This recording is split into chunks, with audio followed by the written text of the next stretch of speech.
Morning. So as we look today, the freedom of expression is a fundamental right in the United States. These expressions are encapsulated in the First Amendment, as my students know: religion, assembly, petition, press, and speech. Perhaps no case, though, in American history stands as a greater landmark on the road to the protection for the freedom of press than the trial of a German immigrant printer named John Peter Zenger. On 5 August 1735, 12 New York jurors, inspired by the eloquence of the best lawyer of the period, Andrew Hamilton, ignored the instruction of the governor's hand-picked judges and returned a verdict of not guilty on the charge of publishing seditious libels. The Zenger trial is a remarkable story of a divided colony, the beginnings of a free press, and the stubborn independence of American jurors. So the man generally perceived to be the villain of the case is William Cosby, who arrived in New York on 7 August 1731 to assume his post as the royal governor for the New York province. Cosby quickly developed a reputation as a rogue governor. It's almost impossible to find a positive adjective among many used by historians to describe the new governor. Words like spiteful, greedy, jealous, quick-tempered, dull, unlettered, and haughty are just a sample that have been applied to him. Prior to his appointment in New York, Cosby had been the governor of the Mediterranean island of Minorca. While in power, he appropriated revenues, confiscated property for private use, falsified records until the Minorcans forced his recall. Appointed as governor of New York in 1731, he spent the next 13 months between his appointment and departure for the New World living off his spoils from Minorca. When he arrived, Cosby fully intended to use his new position to swindle the money from the colonists and replenish his depleted funds. Within a year after arriving on American shores, Cosby became embroiled himself in controversy, and this would lead to Zenger's trial and ultimate acquittal. Cosby bullied the New York Assembly into awarding him a gift of £1,000 for his alleged efforts in London to secure the repeal of British legislation that was detrimental to colonial sugar interests. He then set his sights on this man, Rip Van Dam, a highly respected 71-year-old assemblyman who had served as the interim governor. Cosby demanded that Van Dam turn over half of the salary that he had earned while serving as acting governor of New York during the year between his appointment and his arrival. Van Dam refused. Cosby then responded in August 1732 by filing for his share of Van Dam's salary.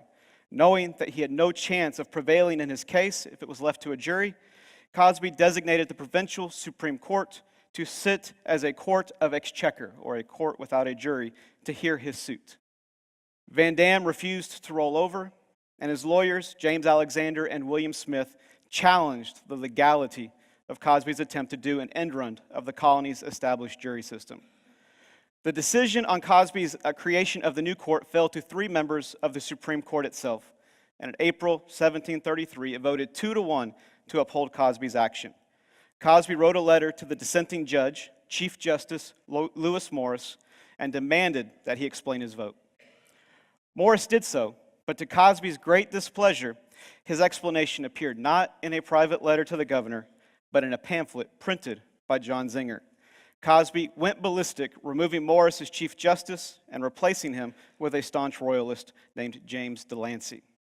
Now, Peter Zenger had printed very few items of mildly anti-administration material, but it was this letter in 1733 of Morris's ruling against the governor that deeply involved him in this political turmoil.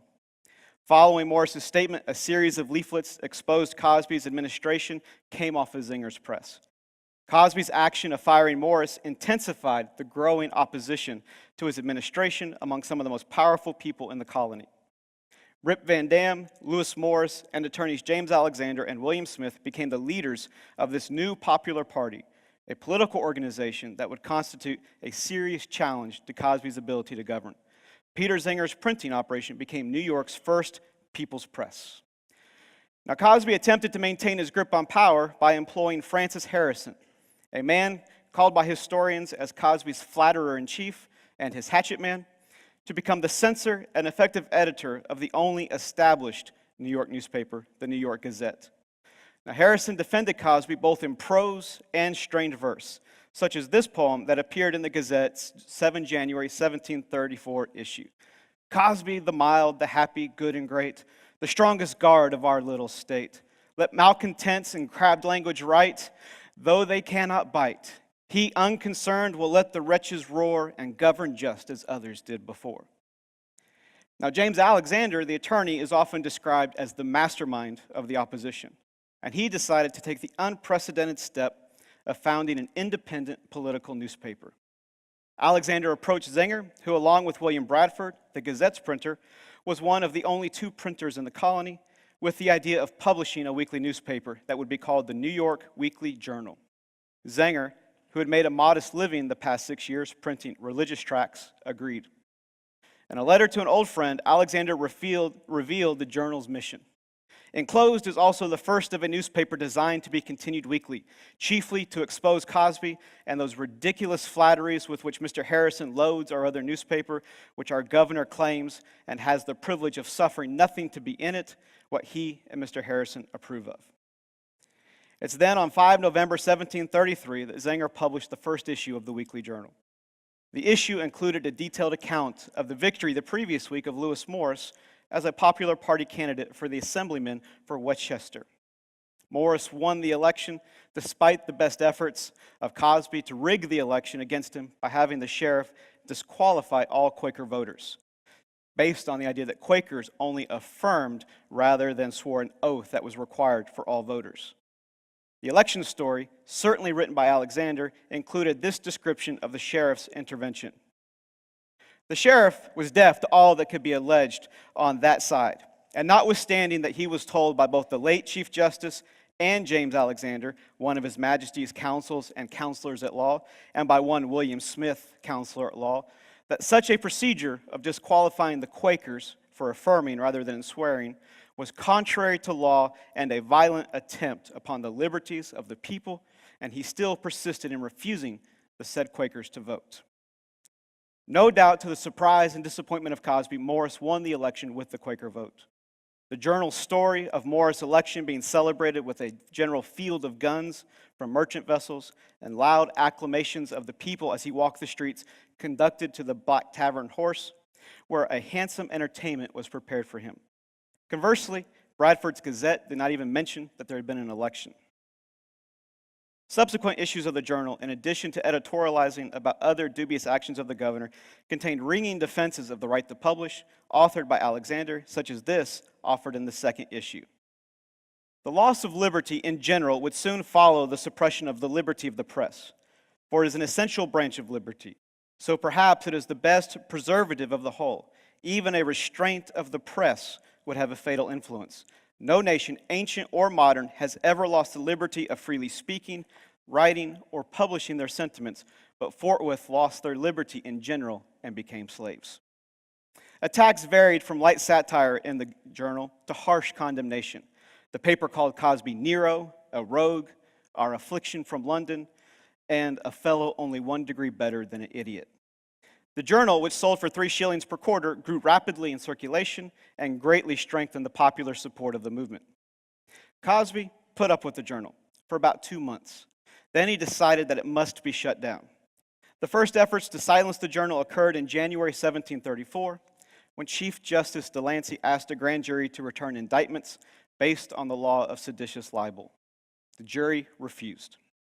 Delancey tried again with the next grand jury in October. He presented the grand jurors with broadsides and scandalous verse from Zenger's journal.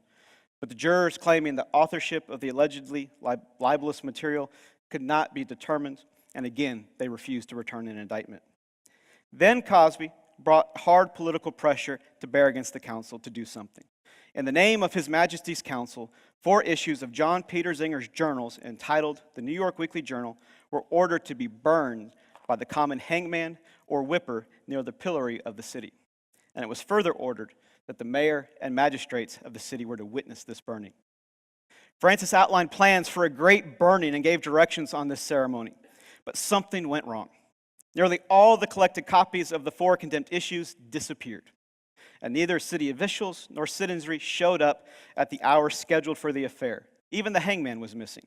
Only Harrison, the sheriff, and the sheriff's slave were there with a few soldiers standing off at a distance. Harrison gave the order. The sheriff's slave set 4 copies of the Journal afire, and Harrison and the sheriff, which the journal referred to as Cosby Spaniels, stood in the empty street, watched the little blaze while New Yorkers laughed about Cosby's folly. Then, in an effort to get around the grand jury's refusal to indict, Cosby ordered his Attorney General, Richard Bradley, to file an information before Justice Delancey and Phillips. Based on the information, the justices issued a bench warrant for the arrest of John Peter Zenger, and on 17 November 1734, the sheriff arrested Zenger and took him to the New York's Old City Hall, where Zenger lay in jail for the next 8 months. The Weekly Journal was not published the next day, on 18 November. It would be the only issue missed in its publishing history. The next week, with the help of Zinger's wife, Anna, the journal resumed publication with an issue that included Zinger's apology for missing last week's printing. As you were last week disappointed of my journal, I think it incumbent on me to publish my apology, which is this. On the Lord's Day, the 17th, I was arrested, taken, and imprisoned in the common jail of this city by virtue of a warrant from the governor, the Honorable Francis Harrison, and others in the council. Whereupon I was put under such restraint that I had not the liberty of pen, ink, or paper, or to see or speak with people until my complaint to the Honorable Chief Justice at my appearing before him. His discountenanced that proceeding, and therefore I have had since that time the liberty of speaking through the hole of the door to my wife and servants, by which I no doubt you will think me sufficiently excused for not sending my last week's journal, and hope for the future, by the liberty of speaking to my servants through the hole of the door of my prison, to entertain you with my weekly journal as formerly. Well, Zenger was held in the jail on the 3rd floor of New York City Hall. James Alexander and William Smith immediately came forward to defend him, and after their demand that he be freed under a writ of habeas corpus failed, they requested his release on bail. The judge, whom these applications had to be made, was the governor's man, James Delancey. Delancey asked Zenger how much he was worth, and the printer replied no more than 40 pounds. So the court promptly set bail at 800 pounds. The journal told the public about Zinger's illegal arrest and cruel bail. It announced that Zinger's lawyers, Alexander and Smith, had been disbarred by Chief Justice Delancey when they objected to the two-man court that Cosby had handpicked to try the case. Jury selection began on the 29th of July, 1739, and once again, Cosby attempted to influence events by having his henchman, Francis Harrison, produce a roll of potential jurors that included non-freeholders, men presumed to be sympathetic to the governor. This departure from normal procedures was too much even for Cosby's handpicked judges, who, sitting behind an ornate bench in scarlet robes, hung their white wigs, rejected their ruse, and quickly 12 different jurors were selected. The trial opened on the 4th of August on the main floor of the New York City Hall with Attorney General Bradley reading of the information filed against Zenger. Bradley told the jurors that Zinger's being seditious person and a frequent printer and published of false news and seditious libels, see, fake news is still around, had wickedly and maliciously devised to traduce, scandalize, and vilify Governor Cosby and his ministers. Bradley said that the libeling has always been discouraged as a thing that tends to create differences among men, ill blood among the people, and oftentimes great bloodshed between the two parties. As the trial commenced, the courtroom was packed, and there was no doubt about the sympathy of the observers being with the defendant. But Zinger's position seemed most precarious, with Alexander and Smith disbarred, and the British common law and previous court decisions against him. John Chambers, Zinger's court-appointed lawyer, made a brief opening statement, and he based his defense largely on the premise that the journal's printer should not be held accountable for the paper's editorial policy. There seemed little remaining in the case except for the prisoner, who still stubbornly refused to name the authors to be found guilty. Then, suddenly, things changed. In the rear of the courtroom, an elderly, elegant, attired, magnificently wigged gentleman arose and walked towards the judge's bench. With great dignity, he informed the court that he was present to act on behalf of the accused publisher. Now, few of the spectators may have recognized this man, but every member of the court knew who he was. Andrew Hamilton. Now, no relation to the $10 founding father, but he was a member of the Pennsylvania Council and the Philadelphia Assembly, and he was the most famous lawyer in all the colonies. Now, following Hamilton's surprise announcement, the prosecution's 3 witnesses were sent home, and there was a long silence. Finally, Bradley spoke. As Mr. Hamilton has confessed in the printing and publishing of these libels, I think the jury must find a verdict for the king. For supposing they were true, the law says they are not less liable for that. Nay, indeed, the law says their being true is an aggravation of the crime. And Bradley proceeded to offer a detailed and generally accurate account of the state of the law of seditious libel at the time, supporting his conclusion that the truth of libel is no defense. Hamilton rose to argue that the law ought not to be interpreted to prohibit the just complaint of a number of men who suffer under a bad administration. He suggested that the Zenger case was of transcendent importance. From what Mr. Attorney has just now said, to wit, Hamilton argued, that this prosecution was directed by the governor and the council, and from the extraordinary appearance of the people of all conditions, which I observe in the court upon this occasion, I have reason to think that those in the administration have by this prosecution something more in view, and that the people believe they have a good deal more at stake than I apprehended. Therefore, as it has become my duty to both plain and particular in this case, I beg leave to beseech the patience of the court. And then Hamilton argued that the libel law of England ought not to be the libel law of New York. His arguments might have been well received by the jurors, but Hamilton had almost no law to support his position that the truth should be a defense against the charge of libel. Not surprisingly, Chief Justice Delancey ruled that Hamilton could not present the evidence of truth and the statements contained in Zenger's journal. Quote, "The law is clear that you cannot justify a libel. The jury may find that Zenger printed and published those papers, and then they must leave to the court to judge whether they are libelous," end quote. In response to Delancey's ruling, Hamilton revealed the true nature of his defense strategy: jury nullification. I know it may please your honor, the jury may do so, but I do likewise know that they may do otherwise. I know they have the right beyond all disputes to determine both the law and the facts, and where they do not doubt of the law, they ought to do so.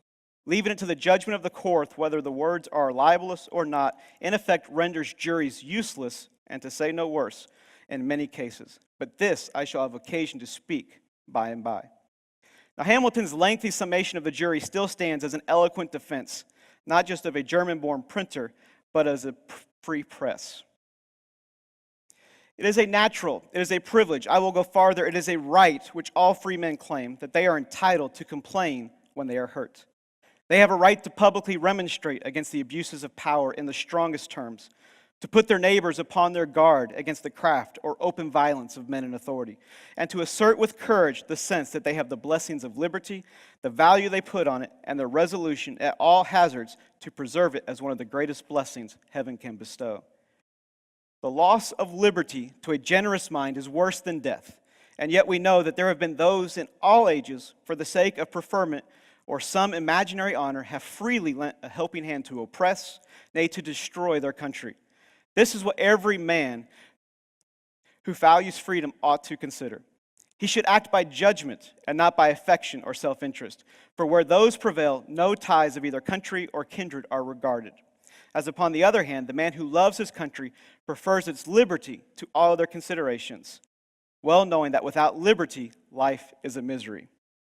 I hope to be pardoned, sir, for my zeal upon this occasion. While we pay all due obedience to men in authority, we ought at the same time to be upon our guard against power wherever we apprehend that it may affect ourselves and our fellow subjects.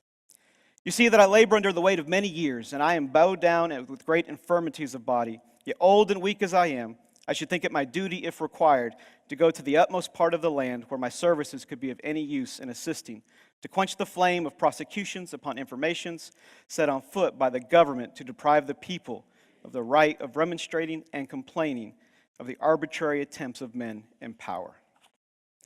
Now, Delancey seemed unsure of how to react to Hamilton's eloquence.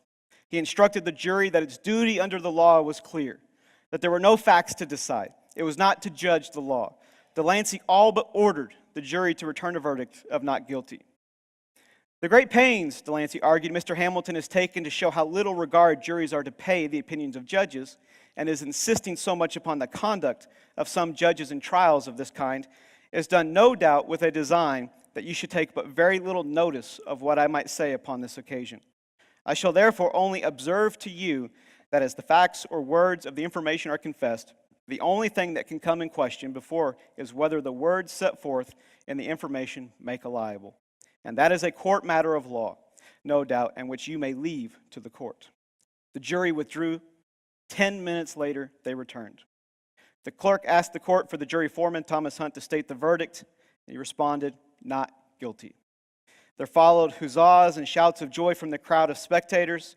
Delancey demanded order, even threatening spectators with arrest and imprisonment. But the celebration continued unabated. Defeated, Delancey left the courtroom. Now, anti-administration supporters hosted a congratulatory dinner for Andrew Hamilton at the Black Horse Tavern. Zenger was not present. He was still in jail the following morning when they paid all of his fines. The next day, though, on the start of Hamilton's return trip to Philadelphia, a grand salute of cannon fire was fired in his honor. Now, the Zenger trial established no new law with respect to libel, but in unmistakable terms, it signaled the public's opposition to such prosecutions. Concern about likely jury nullification discouraged prosecutions and the press. Freedom in America began to blossom. A half-century after Zenger's trial, as members of the First Congress debated the Bill of Rights, one of the Constitution's principal drafters and the great-grandson of Lewis Morris, Gouverneur Morris, write of the Zenger case. The trial of Peter Zenger in 1735 was the germ of American freedom, the morning star of that liberty which subsequently revolutionized America. Thank you very much.